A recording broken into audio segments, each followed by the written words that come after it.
ចាជំរាបសួរបងប្អូនទាំងអស់គ្នានេះគឺជាវីដេអូភាគ1ស្ដីអំពីសំណួរស្វ័យសិក្សាជីវវិទ្យាត្រៀមប្រឡងសញ្ញាបត្រមធ្យមសិក្សាទុតិយភូមិហើយនៅក្នុងសំណួរស្វ័យសិក្សានេះមុននឹងដំណើរការចាប់ផ្ដើមអ្នកគ្រូពន្យល់ខ្លះៗអំពីសំណួរអ្នកគ្រូក៏ចង់ឲ្យបងប្អូនត្រៀមខ្លួនដូចជាការរៀបចំសម្ភារៈសម្រាប់រៀនការកំណត់ម៉ោងពេលវេលាសម្រាប់រៀនសូត្របានច្បាស់លាស់ឧទាហរណ៍ថាបងប្អូនជ្រើសរើស1ម៉ោងនៅម៉ោង7 3ល្ងាចសម្រាប់រៀនអញ្ចឹងបងប្អូនត្រូវតែកក់ម៉ោងនេះដោយមិនធ្វើអីផ្សេងក្រៅពីការផ្ចង់អារម្មណ៍រៀនហើយប្រសិនណាបើមាននៅខ្លឹមសារមេរៀនចាស់ឧទាហរណ៍ថាវីដេអូភាគ2ភាគ3អញ្ចឹងប្រហែលជាយើងត្រូវមានវីដេអូភាគ1ភាគ2សម្រាប់រំលឹកអញ្ចឹងយើងរំលឹកហើយបន្ទាប់មកយើងចាប់ផ្ដើមសាកល្បងឆ្លើយសំណួរនៃវីដេអូថ្មីនៅក្នុងថ្ងៃនេះហើយពិនិត្យមើលថាតើសំណួរណាខ្លះដែលយើងអាចចេះហើយសំណួរណាខ្លះដែលនៅហើយត្រូវពិនិត្យកត់ត្រាស្ដាប់វីដេអូនេះពេលដែលមើលឡើងវិញម្ដងទៀតករណីបងអូនអាចឆ្លើយសំណួរនឹងបានដូច្នេះបងអូនអាចអនុវត្តឆ្លើយសំណួរម្ដងទៀតអញ្ចឹង1ម៉ោងសិក្សាធ្វើបែបនេះជារៀងរាល់ថ្ងៃមើលថាតើវីដេអូស្វ័យសិក្សានេះពិតជាអាចជួយបងអូនបានអត់អញ្ចឹងឥឡូវយើងចូលដល់សំណួរនៅក្នុងភាគ1សំណួរក្នុងភាគ1មាន5សំណួរតែ5សំណួរនោះមាននៅក្នុងមេរៀនប្រព័ន្ធប្រសាទប្រព័ន្ធអង់ដូគ្រីនមេរៀនអង់ស៊ីមមេរៀនទ្រឹស្ដីវិវត្តន៍នឹងឯងហើយនឹងចុងក្រោយគឺមេរៀនបច្ចេកវិទ្យាជីវៈនេះសំណួរទាំង5ដែលចេញពី5មេរៀនអញ្ចឹងបងអូន post វីដេអូហើយសាកល្បងឆ្លើយសំណួរមិនបាច់កត់ក៏បានយើងអាចឆ្លើយសួរឆ្លើយខ្លួនឯងក៏បានដែរតែបងប្អូនចង់កត់ត្រាបន្ថែមគឺរឹតតែប្រសើរហើយបើសិនណាបើសំណួរក្នុង5នេះបងអូនមានសំណួរណាខ្លះបងអូនគ្រាន់តែចាំទេមិនតបានយល់ច្បាស់ទេយើងបន្តទៅវីដេអូបន្ថែមទៀតអញ្ចឹងយើងត្រឡប់មកមើលសំណួរហេតុអ្វីបានជាការខូចខាតអត្តកោខួរបណ្ដាលឲ្យប៉ះពាល់ដល់ចលនាសារពាង្គកាយក្នុងសំណួរនេះយើងត្រូវយល់នៅរឿងសំខាន់ពីនីតិអត្តកោខួរអញ្ចឹងនីតិអត្តកោខួរគឺសំនីតិសំខាន់របស់វាគឺបញ្ជាចលនាសារពាង្គកាយអញ្ចឹងបានជាមានការខូចខាតអត្តកោខួរបណ្ដាលប៉ះពាល់ដល់ចលនាសារពាង្គកាយព្រោះអត្តកោខួរមាននីតិបញ្ជាចលនាសារពាង្គកាយនឹងឯងហើយអត្តកោខួរឆ្វេងហ្នឹងបញ្ជាចលនាខាងស្ដាំអត្តកោខួរស្ដាំបញ្ជាចលនាខាងឆ្វេងអញ្ចឹងប្រសិនណាបើខូចខាតអត្តកោខួរណាមួយក៏ប៉ះពាល់ដល់ចលនាសារពាង្គកាយដែរនេះជាគន្លឹះក្នុងការយល់អំពីសំណួរនេះនៅក្នុងសំណួរទី2គឺសំណួរដែលចេញពីមេរៀនប្រព័ន្ធអង់ដូគ្រីនប្រៀបធៀបកំពេញអង់ដូគ្រីននិងត្រពេញអ៊ីសូគ្រីនអញ្ចឹងបើយើងនិយាយអំពីសំណួរប្រៀបធៀបទាំងអស់វាត្រូវប្រៀបធៀបលក្ខណៈដូចនិងលក្ខណៈខុសគ្នាអញ្ចឹងកុំឲ្យបាត់លក្ខណៈដូចណាបាត់លក្ខណៈដូចចឹងបាត់ពិន្ទុដែរអញ្ចឹងទី1រាល់ក្រពេញពាក្យថាក្រពេញគឺកើតពីកោសិកាអេពីតេលយ៉ូមដូចគ្នាទាំងអស់ហើយវាសិតតែមានលក្ខណៈដែលអាចផលិតសារធាតុរាវមានអំពើក្នុងសារពាង្គកាយបានតែបើប្រៀបធៀបលក្ខណៈខុសគ្នាយើងប្រៀបធៀបផ្អែកទៅលើ4ចំណុចសំខាន់ផ្អែកទៅលើវត្តមានបំពង់នាំផ្អែកទៅលើរបៀបដែលវាដឹកនាំសារធាតុនឹងចូលទៅតាមអីហើយនឹងផលិតសារធាតុអីខ្លះហើយសកម្មភាពនៃផលិតផលរបស់វាឧទាហរណ៍កពេញអង់ដូគ្រីនវាអង់ដូវាខាងក្នុងអញ្ចឹងវាអត់មានបំពង់នាំទេអញ្ចឹងនាំឲ្យអ៊ិកសូគ្រីនមានបំពង់នាំហើយយ៉ាងណាវាអត់មានបំពង់នាំវាដឹកនាំសារធាតុតាមអីគឺតាមចរន្តឈាមនឹងឯងហើយកពេញអ៊ិកសូគ្រីនគឺដឹកនាំសារធាតុតាមបំពង់នាំរបស់វាផលិតផលរបស់ក្រពេញអង់ដូគ្រីនគឺអរម៉ូនតែផលិតផលរបស់ក្រពេញអេសូគ្រីនគឺរសអាចជារសរំលាយអាហារណាសកម្មភាពចឹងអរម៉ូនមានអំពើលើកោសិកាគោលដៅហើយក្រពេញអេសូគ្រីនសារធាតុរបស់វាមានអំពើក្នុងលំហនៃសរីរាង្គមានន័យថាម៉េចឧទាហរណ៍ក្រពេញអេសូគ្រីនលំពេងផលិតរសលំពេងអញ្ចឹងវាបញ្ចេញចូលក្នុងពោះវៀនតូចអញ្ចឹងមានអំពើក្នុងលំហនៃពោះវៀនតូចនឹងឯងនេះហើយគឺជារបៀបដែលយើងយល់ពីខ្លឹមសារមេរៀននេះចម្លើយហើយសំណួរទី3យើងនិយាយអំពីលក្ខណៈរបស់អង់ស៊ីមធាតុពិតអូនអាចបែកជាត្រេទៅ6ត្រេ7ត្រេអីជួនកាល8ត្រេអញ្ចឹងទី1នៅពេលអ្នកគ្រូដាក់ចេះគឺដើម្បីអូនយល់ថាលក្ខណៈវាយើងអាចចាប់ជាបែបហ្នឹងតែដល់ពេលយើងសេយើងពលាតអញ្ចឹងអង់ស៊ីមមាន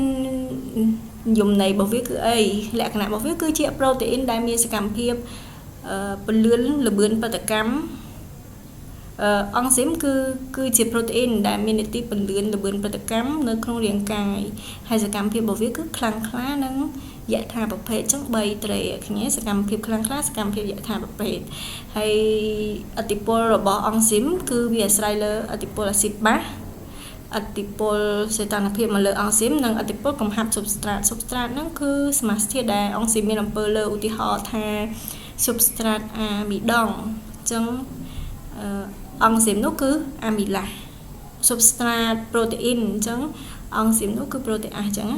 ហើយប្រតិកម្មដែលអង់ស៊ីមមានអំពើលើជាប្រតិកម្មទៅមកមានន័យថាប្រសិនណាបើ protein ត្រូវបានបំបែកទៅជាអាស៊ីតអាមីណេចឹងអាស៊ីតអាមីណេផ្គុំគ្នាក៏ក្លាយជា protein វិញអញ្ចឹងហើយចុងក្រោយអង់ស៊ីមត្រូវការកូអង់ស៊ីមគឺត្រូវការវីតាមីនពពួកដែលធ្វើការរួមជាមួយអង់ស៊ីមវីតាមីនណាហ្នឹងហើយអញ្ចឹងយើងបែកជាត្រេមកហ្នឹងហើយសំណួរហ្នឹងមានប៉ុណ្ណឹងសំណួរទី4គឺផុសតាងនៃការវិវត្តដែល Darwin ប្រើហ្នឹងគាត់ប្រើផុសតាងអីយកមកបង្ហាញថាភាពវិរុះវិវត្តទី1គាត់មើល fossil អញ្ចឹងយើងត្រេមក fossil សំណល់ស្នាក់ស្នាមភាពវិរុះសម័យមុនទី2គាត់មើលលើអីគឺប្រៀបធៀបអំព្រីយ៉ងសត្វឆ្អឹងកងទាំង5ថ្នាក់មានថានៅដំណាក់កាលលូតលាស់សរីរាង្គដំបូងហ្នឹងអំព្រីយ៉ងរបស់សត្វឆ្អឹងកងហ្នឹងវាមានលក្ខណៈស្រដៀងគ្នាមែនតើដោយសារវានៅមានរង្វះស្រកី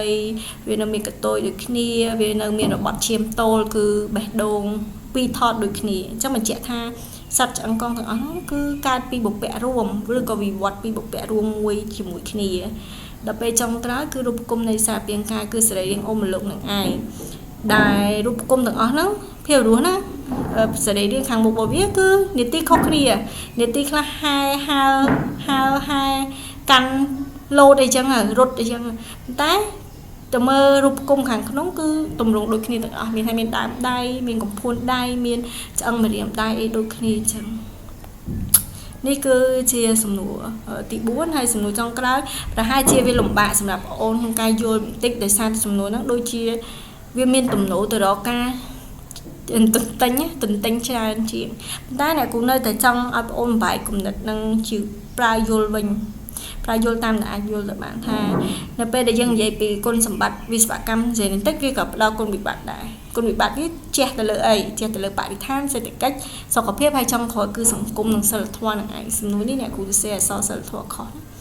ញ្ចឹងយើងសរសេរត្រូវមកហើយមិនបាយជាកូនត្រេតូចមកបាន4នេះគឺរុក្ខជាតិដែលរងវិស្វកម្ម genetic ហើយវាមានជាតិពុល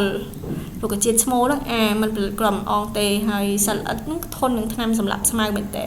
មានន័យថាយើងបាញ់ច្រើនជាងមុនហើយនៅតែសត្វអត់ងាយងាប់ប៉ះពាល់ដល់សេដ្ឋកិច្ចហ្នឹងមានន័យថាមិនគឺក្រុមហ៊ុនដែលទទួលសិទ្ធិតែប៉ុណ្ណោះលក់បានហើយកសិករដែលទិញពូជមក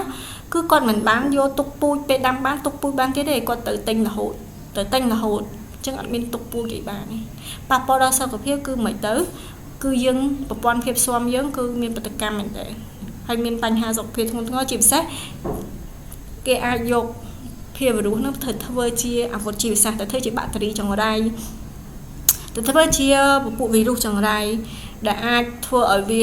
សម្លាប់ជីវិតផ្សេងទៀតបានហ្នឹងពាក្យថាអាវុធជីវសាស្ត្រហ្នឹងហើយចុងក្រោយគឺប៉ះពាល់ដល់សង្គមនិងសិលធម៌ហ្នឹងគឺសំដៅលើភាពវិរុសទាំងអស់ហ្នឹងវារងបំរែបំរួលមួយទៅចង់ប្រែប្រួលកាលណាប្រែប្រួលវាប៉ះពាល់ដល់សន្តានក្រោយមានលក្ខណៈខុសពីមុនហ្មងហើយសំខាន់គឺរើសអើងវណ្ណៈមែនតើព្រោះមានតែអ្នកមានលុយដែលគាត់អាចប្រើផលិតផលដែលចេញពីវិស្វកម្មចេតិចហើយសាសនាមួយចំនួនក៏អត់ទាន់ទទួលស្គាល់នៅផលិតផលទាំងអស់ហ្នឹងដែរអញ្ចឹងយើងព្យាយាមដាក់ត្រេធំហើយមានកូនបោកត្រេទូចមកនេះអ្នកគ្រូគាត់និយាយជាគំនិតអញ្ចឹងយើងគាត់ដឹងថាមាន4ផ្នែកសំខាន់ដែលប៉ះពាល់ហើយយើងព្យាយាមបញ្យល់តាមការដែលយើងអាចយល់ទៅបានអញ្ចឹងអ្នកគ្រូមានតែប៉ុណ្្នឹងទេកុំភ្លេចសាកល្បងអនុវត្តធ្វើវាម្ដងទៀតមើលចាធ្វើម្ដងទៀតថាតើមុនហើយនឹងក្រោយការមើលវីដេអូនេះហើយតើបងអូនយល់បានអីខ្លះហើយមានអីដែលត្រូវមើលបន្ថែមអញ្ចឹងបន្តធ្វើបែបហ្នឹងរាល់ថ្ងៃហើយតើ